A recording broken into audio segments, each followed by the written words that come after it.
David Cameron met with the Secretary of State Antony Blinken yesterday at a joint press conference, in which he urged Congress to approve a further $60 billion support package for Ukraine, warning that if they didn't, Russian President Vladimir Putin may well win the war. Well, the Foreign Secretary also met with former President Donald Trump in what has been called a private meeting that was in line with the precedent of government ministers meeting with opposition politicians. Well, I'm delighted to say that joining us now is Deputy Editor at The Spectator, Freddy Gray. Freddy, why has this happened? What was the importance of Cameron meeting with Trump?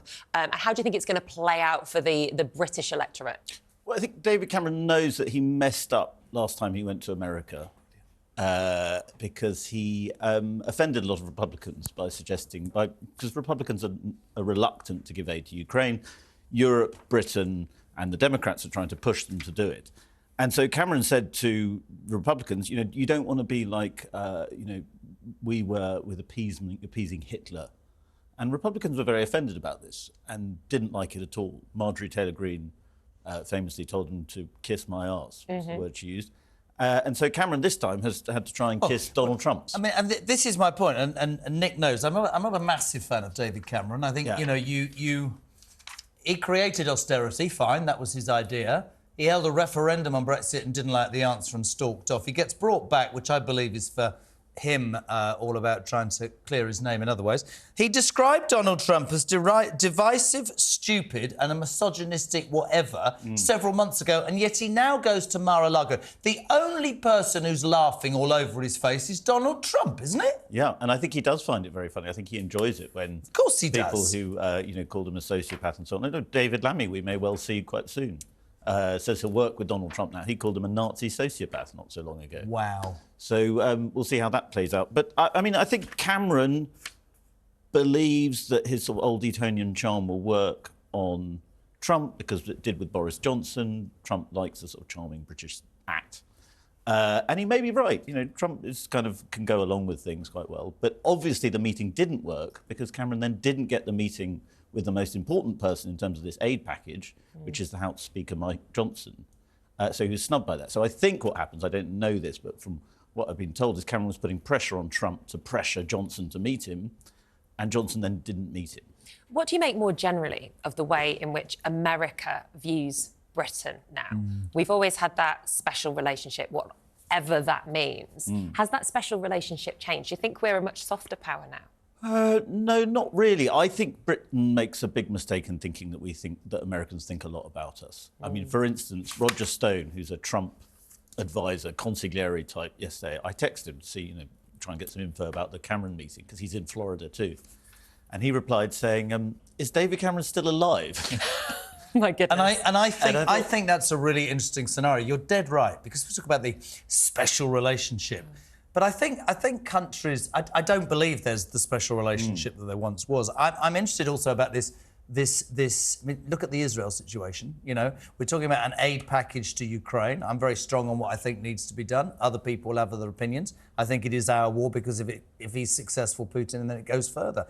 I would have thought it was great for Biden to be strong in this instance, be it on Israel or that package, but he's got a Democratic Party, as explained by Michael Martins earlier, that is all over the place trying to be all things to all people. If the one person who... I want to ask you this because you know America. When Trump says NATO doesn't pay enough, we shouldn't be doing this, I can sort this out in 24 hours. I know about his base. What do average Americans think? Do they think, yeah, he's talking sense, or are they appalled by that? I think they think he's talking sense. I think what a lot of people like about Trump's language about international relations is he says it like it is. For instance, Cameron and Blinken yesterday up there saying, we're very gravely concerned, but we're still going to be selling arms to Israel. We're still secretly supporting Israel while publicly saying that we have these grave concerns. Why? Why do they do that? Why do they not follow their guts and not sell arms to Israel? Why do they do that then? Well, they do it because they're concerned about public sympathy, voters being disgusted. Why don't they stop selling them then if they're that concerned? Just a serious question. Because of their long-standing alliances with Israel. Of course. But what people like about Trump is that Trump says, oh, yeah, Israel's losing the PR war. They've just got to get on with it, which is clearly what people are saying behind closed doors in centres of power all over the world. And Trump just says it out loud, and people like that. Can that be destabilising, though? We don't know what he's going to come out with next.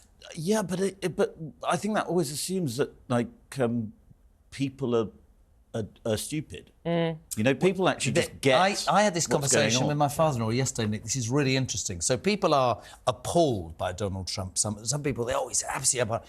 What you've just said, there are many people in the United Kingdom who think that we are crying out for a politician who tells it like it is and doesn't give us, bluff and whatever you want to call it, BS, and is actually honest. There's two sides to that argument, isn't there? But he's not wholly honest. No, I don't think. No. So there's two sides. But what I'm saying is, to be selling arms and saying something in public and something in private, Donald Trump says it as it is. It's interesting. Yeah, he's a different type of dishonest to your usual politician.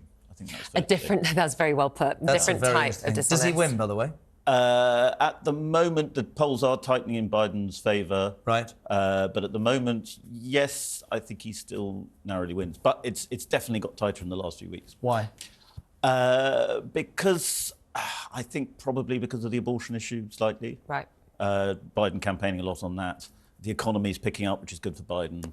And we knew that, the Democrats have always been betting that as voters come to face, are we going to vote for Donald Trump again?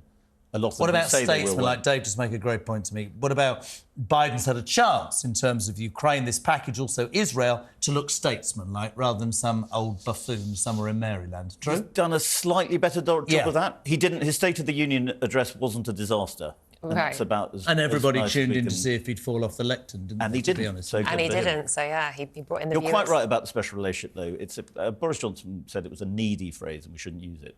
We shouldn't. It makes us sound like we need to be told we're special.